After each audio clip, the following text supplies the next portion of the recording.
당신의 진짜 실수는 대답을 못 찾은 게 아니야.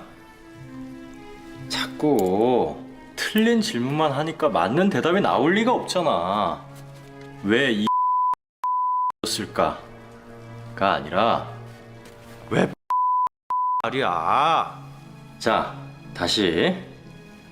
누구냐 너?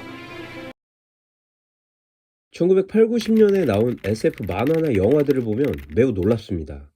거기서 그려진 2000년, 2020년의 모습은 매우 혁신적인 것들이었죠. 저도 2000년 1월 1일이 되면 인조인간이 만들어지고 자동차가 막 날아다닐 줄 알았는데 아니더라고요.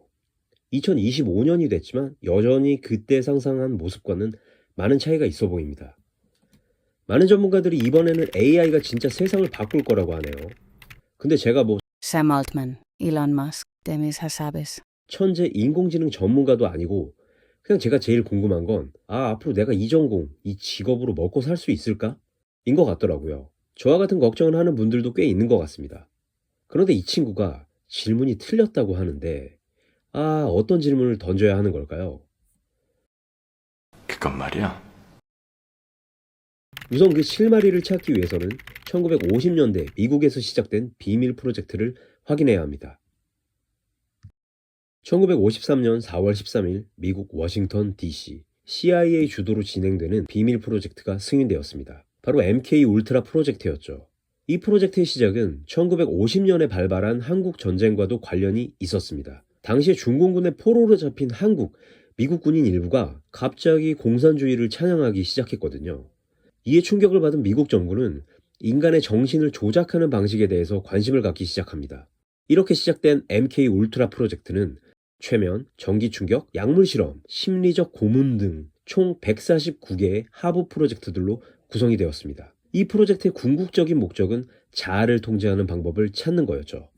불행히도 이 실험의 주요 공식 문서는 거의 없습니다. 다만 우연히 발견된 몇몇 연구원들의 파편적인 메모를 통해서 한 개의 사건을 재구성할 수 있었죠. 적막한 공간, 한 남자가 있습니다.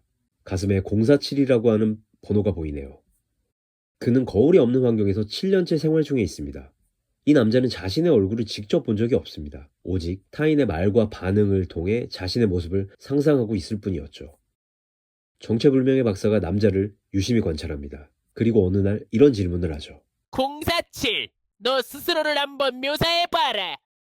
사람들이 말하길 저는 키가 크고 파란 눈을 가졌다고 합니다. 하지만 제가 직접 본 적은 없죠. 잠시 후 박사는 말없이 주머니에 있는 뭔가를 꺼내며 버튼을 누릅니다. 그러자 주변에 있던 벽이 거울로 바뀌며 마침내 자신의 모습을 보게 된 남자. 그는 알 수 없는 공포를 느낍니다. 그가 생각했던 것과는 전혀 다른 모습의 사람이 거울 속에 있었기 때문이었죠. 사실 이 남자는 같은 상황을 19번째 겪고 있습니다. 왜냐하면 그는 기억 삭제 후 새로운 인격 주입이 가능한지를 파악하기 위한 실험체였기 때문이었죠. 다행히 이 프로젝트는 세상에 알려지게 되었습니다.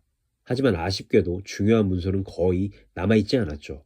파악된 바로는 미국과 캐나다의 44개 대학과 12개 병원, 3개의 교도소가 이 프로젝트에 참여했다는 말도 있습니다.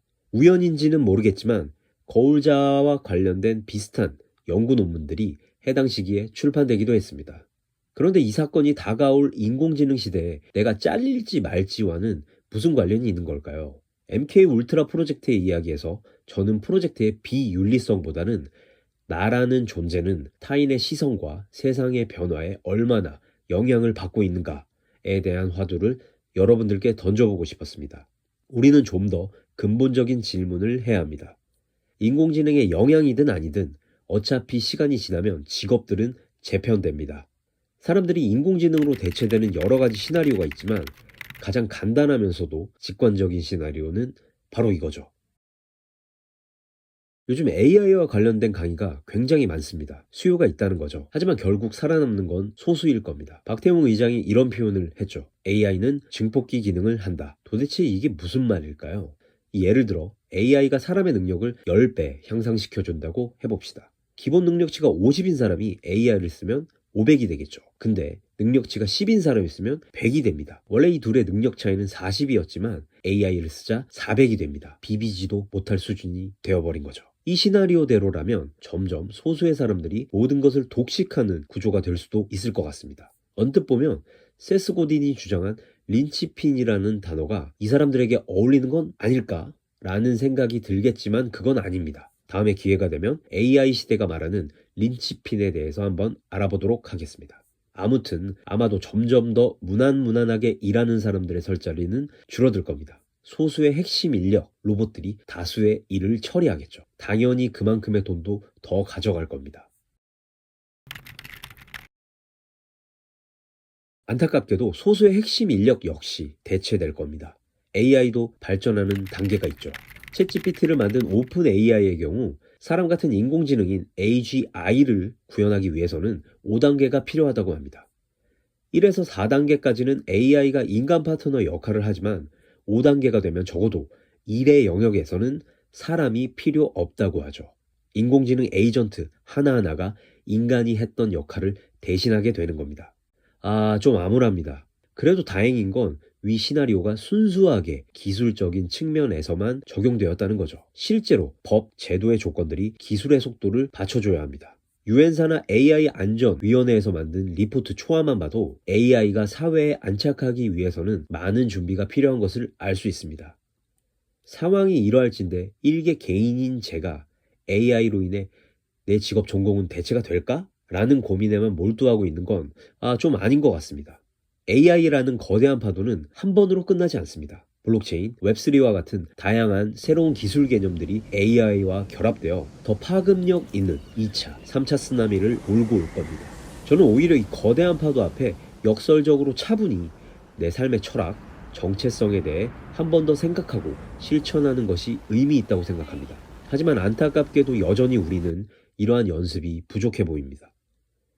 정말 치열하게 열심히 사는 것 같은데 뭔가 좀 알맹이가 빠진 느낌이죠. 근데 이러한 현상이 나쁜 건 아닙니다. 인간은 사회적 동물이기도 하고 생존을 위해서 상황에 적응하는 것은 어쩌면 당연하죠. 그냥 있잖아요. 가끔씩 인생이 재미없다고 느껴질 때 내가 왜 이 전공을 선택했지? 이 직업은 내가 왜 선택했을까? 이런 근본적인 질문에 대해서 다시 한번 생각해보면 어떨까 싶었습니다. 모든 것이 연결된 이 시대에 대체 불가능한 사람이 되는 건 쉽지 않습니다. 하지만 내 기준을 가지고 살아가는 행동들과 노력들이 한 켜 한 켜 쌓여가면 그게 결국은 나만의 스토리, 즉 린치핀이 되는 과정이 아닐까 싶습니다. 이야기가 길었습니다. 영상 초반 거울 없이 자란 남자 이야기가 여러분 스스로에 대해 작지만 깊이 있는 질문이 되었기를 희망합니다. 여러분들이 유튜브에서 보내는 시간을 의미 있게 만들어준 구독과 좋아요를 해주시면 나중에도 감사합니다.